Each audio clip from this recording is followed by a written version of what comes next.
All right. So, hey guys, welcome back to ACT Math Prep. This is part two. Part one was last week when we did questions 1 through 10, and this is part two, questions 11 through 19. So, welcome back, and hopefully, you've had some time already to look at and try these problems. So, we'll go ahead and start with the solutions. All right, here we go. So, problem 11 is about Julie selling some hot dogs, and we want to come up with an equation for her profit.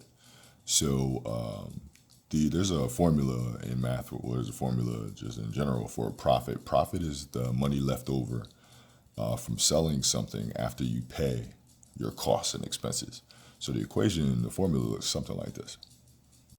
Profit is what you have when you subtract your cost from your revenue. So your revenue is how much money you make from selling something. And your costs, it can be anything, but costs are the things that you have to pay to sell that thing. All right, so we're selling hot dogs. And so revenue, to get revenue, you multiply the price times the amount of the thing that you're selling. So what are we selling? We're selling hot dogs. And what is our variable for hot dogs? H. So we don't know how many hot dogs we're selling, but we do know how much money we'll make from selling hot dogs. How much do the hot dogs cost? Nice, $2. And we're going to multiply that $2 times the amount of hot dogs that we're selling. Now, we don't know how many hot dogs we're selling, but we do know that hot dogs is going to be letter H. So however many hot dogs we sell, we're going to multiply that times 2. So to get the amount of money that we made from selling hot dogs, exactly right, 2 times H. So this is our revenue. That's how much money we're going to make from selling hot dogs. Now we have to subtract our costs. What does it say? Does it say our costs in the problem somewhere? Bang. Exactly right. $200. So our revenue minus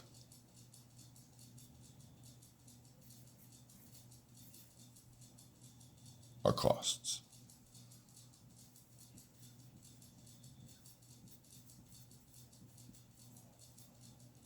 Minus our costs.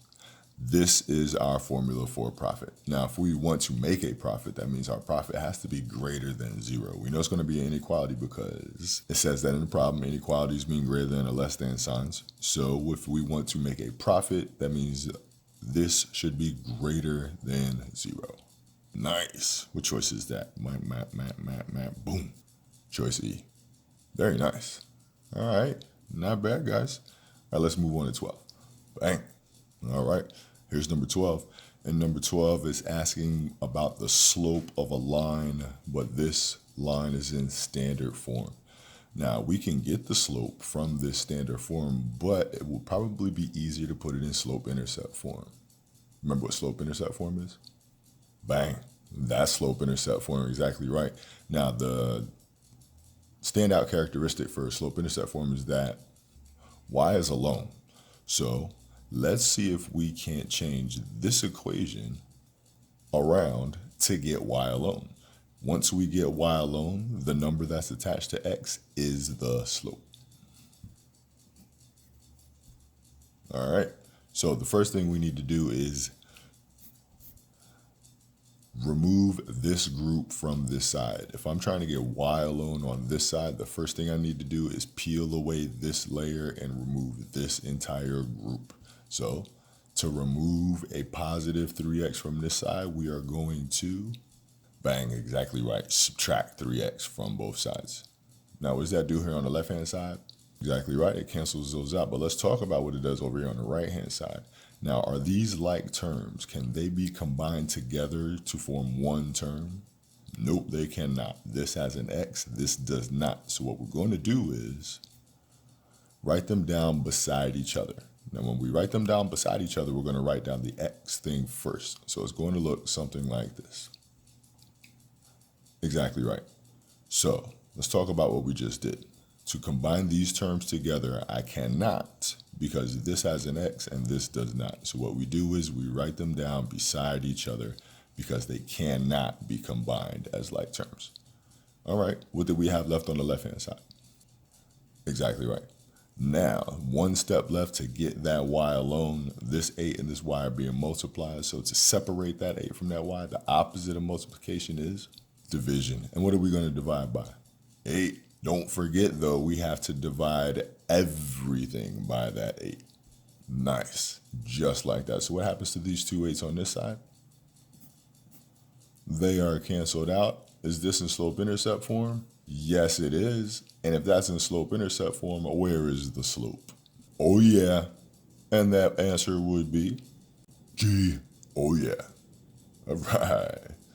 Moving along to 13. All right.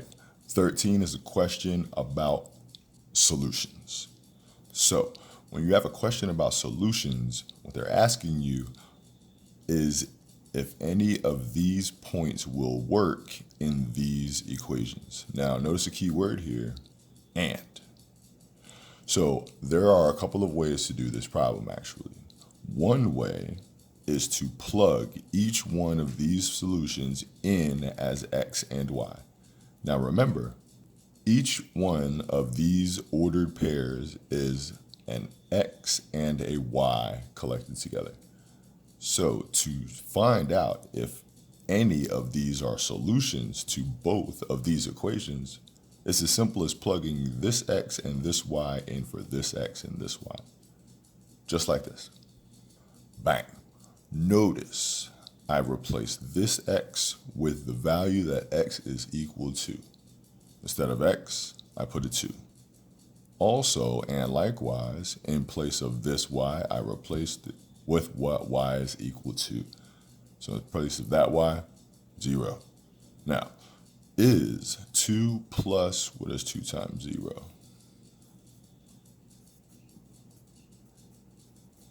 Now, is 2 plus 0 equal to 2? Oh yeah, ha, but it has to work in both. So let's try these values for this equation as well. Ha, so I replace this x with that same 2, negative 2 times 2, which is negative 4. I replace this y with this 0. Does negative 4 plus 0 equal 16? No. So this would not be a solution because it doesn't work for both equations. It does work for one, but not the other. So you would continue to plug these x's and these y's into these equations to see if it works for both. One of these will work in both situations. Now, there's another way to do this. Let's go back to the beginning. Some of you may have jumped on the word system of equations. Now, there are actually a number of ways for us to solve this system of equations, which means two equations at once. One of my favorite ways is called elimination. It looks something like this. This may look familiar to some of you. This method of solving a system of equations is called elimination, where we stack the equations on top of each other in the hopes that when we add them together, a variable will eliminate, leaving one variable to solve for. Now, in this situation, adding them as they are will not eliminate a variable. However, if this was a 2, wouldn't those cancel out when we added them together? It would. So you know what we can do? We can multiply this entire equation by 2 so that it does cancel when we add. Let's see what that would look like if I multiply this entire equation by 2. Bang. Now, when I add these vertically, will a variable eliminate? Oh yeah, right there. Very nice. Let's add these equations together and see what we get. 4y plus y equals 5y. Yeah. 4 plus 16 equals 20. Exactly right. Now, to get this y alone, all we got to do is divide both sides by, oh yeah, y equals 4, and that only shows up in one choice A. Nice.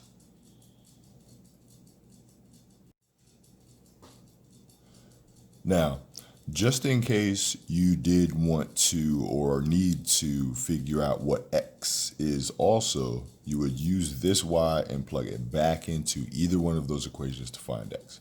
But since there was only one choice with a y value of 4, our answer had to be A. Since we're trying to save time with these questions, let's save time with these questions. All right, on to 14.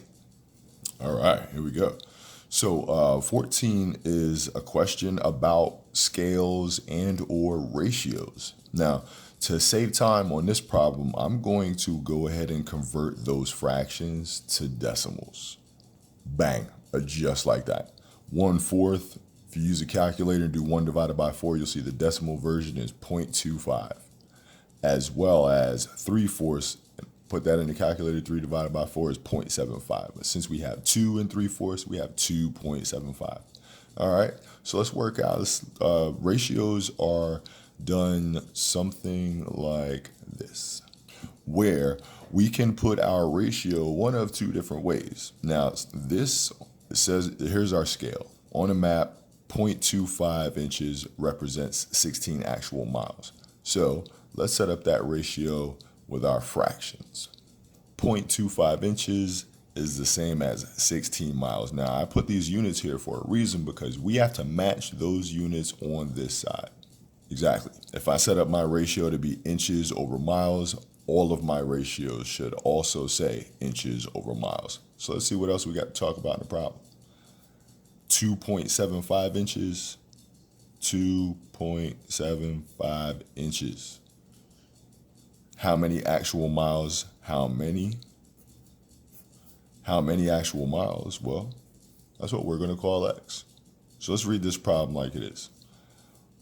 0.25, 16 actual miles. 0.25 inches is to 16 miles as 2.75 inches is to how many miles?